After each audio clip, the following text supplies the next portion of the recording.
décidé de vous parler d'un sujet qui me tient particulièrement à cœur, car c'est mon histoire. Donc, ça s'appelle la leptospirose. Donc, qu'est-ce qu'est la leptospirose? C'est tout simplement la maladie du rat. Donc, en fait, en septembre, il m'est arrivé une drôle de chose. Avec ma fille, on avait adopté une petite rate trop mignonne, dans une animalerie toute simple. Donc, au mois d'août. Et fin septembre, j'ai commencé à avoir une forte fièvre. Donc, je pensais tout simplement que j'allais avoir une grippe. Parce que tous les symptômes ressemblaient vraiment à une grippe. Et en fait, bah non, parce que j'ai commencé à vomir, à avoir une éruption de boutons. Je tenais plus sur mes jambes, je ne pouvais plus marcher, j'avais mal dans tout mon corps. J'avais des grelottements qui m'obligeaient à faire une série d'abdos involontaires. Donc imaginez juste la douleur. Un mal à la tête affolant. Donc du coup, j'ai quand même eu le courage d'aller voir mon médecin qui m'a prescrit une prise de sang, une analyse d'urine.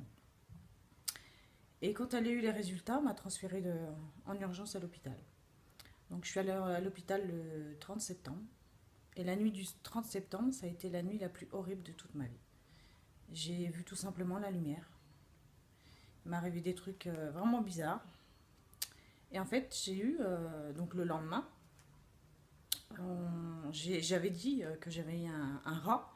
Mais voilà, je délirais à l'hôpital. J'avais tellement de fièvre, c'était affolant, qu'on m'a pas forcément écouté. Donc c'est que le lendemain, quand mon cousin et ma soeur sont venus à l'hôpital, et que mon cousin a reprécisé à une infirmière que j'avais un rat. Et là, le grand médecin, le chef de service, donc, a fait tout de suite l'examen contre la leptospirose, qui s'avérait vrai. Donc en fait, cette nuit-là, j'ai failli mourir à cause de cette maladie. Donc j'ai fait 9 jours d'hôpital, j'ai eu des prises de sang affolantes, j'ai fait une méningite cette nuit, j'ai fait une insuffisance rénale, j'ai commencé à avoir des... Vu que mes plaquettes étaient complètement au niveau le plus extrême qu'on puisse avoir, bah, je commençais à faire une hémorragie tout simplement. Donc je pissais le nez, le sang du nez, pardon. Enfin bref, ça a été vraiment horrible. Donc 9 jours d'hôpital à cause d'un rat. Et c'est vrai que lors de l'achat de cette petite rate qu'on aimait beaucoup, vous allez voir les photos, on m'a pas du tout précisé qu'un rat pouvait avoir cette maladie. Je me rappelle à l'époque, j'ai demandé, mais est-ce que c'est porteur de maladie? On m'a dit oui, oui, pas plus qu'un autre animal. Donc ok. Donc en fait, le truc qu'il faut bien préciser, donc je m'adresse à toutes les mamans du monde, à tous les enfants qui me regardent, n'achetez plus de rats. Je sais que c'est trop mignon, je sais que c'est adorable, parce que personnellement j'en ai eu deux et j'ai passé de très bons moments. C'est super intelligent, c'est super câlin. Franchement, voilà, moi c'était un petit animal que j'adorais. Mais en fait, il n'existe pas de vaccin pour eux. Eux sont simplement porteurs de cette maladie.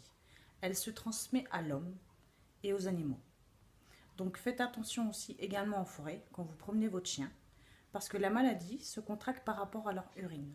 Ça veut dire que le rat fait pipi par terre, le petit chien va arriver, va marcher dedans, donc ça va se mettre sur ses pattes. Donc suffit qu'il y ait une petite blessure, la maladie rentre dans le chien, et le chien s'il est infecté, lui c'est 3 jours. 3 jours c'est la mort. Et après, entre-temps, vous avez pu très bien vous le contracter, en ayant une petite blessure aussi. Le chien vient vous lécher et c'est foutu. Donc c'est vraiment une maladie qui se transmet, mais vraiment, c'est tellement banal et à la fois hyper dangereux qu'on ne sait pas. Donc tout ça pour vous dire que donc c'est pas facile. Donc si vous avez un rat, nous, l'être humain peut se vacciner. Mais ça veut dire qu'il faut vacciner toute la famille. Et quand on a des gens qui viennent chez nous, eh ben, qui ne viennent pas voir le rat. Voilà, il faut qu'il n'y ait aucun contact avec le visiteur de la maison. C'est très très important. Donc les symptômes, je vous répète, donc mal à la tête, douleur musculaire intense, forte fièvre, démangeaisons, éruption de boutons, saignement.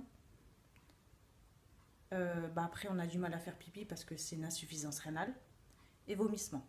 Voilà tous les symptômes de la leptospirose. Si malheureusement vous arrivez à ce niveau, bah voilà, ça veut dire que c'est très chaud, qu'il est grand temps d'aller à l'hôpital.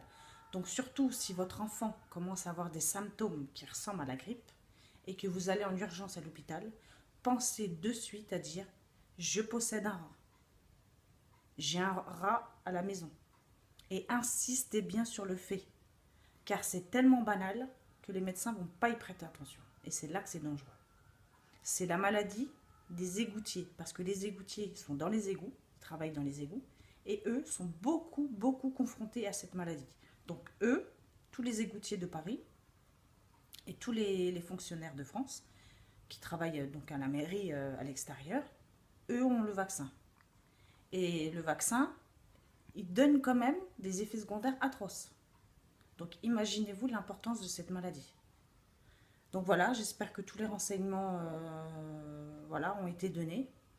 Donc voilà, mon conseil c'est tout simplement n'en achetez pas. Donc juste pour info, moi je suis en procédure avec le magasin qui m'a vendu le rat. Donc une animalerie banale, hein, qu'on peut acheter des poissons rouges, des pots de fleurs, vous voyez le genre quoi. Pas une vraie animalerie, on est d'accord. Donc voilà, donc j'espère que cette vidéo voilà, vous a plu. Désolée, je sais que c'est un sujet un peu morbide, mais voilà, je tenais vraiment à vous le faire partager, car c'est vraiment mon histoire et j'ai failli mourir. Et j'avais un petit bébé à la maison, ma fille de 12 ans, donc j'imagine même pas si ça lui avait arrivé à elle. Donc voilà, je vous remercie les amis de nous avoir suivis sur notre chaîne. Donc continuez à liker, à partager, à nous mettre des petits commentaires. Pour ma part, je vous fais de gros bisous, donc des mamans qui déchirent, et puis je vous dis à très bientôt. Ciao les amis, plein de choses.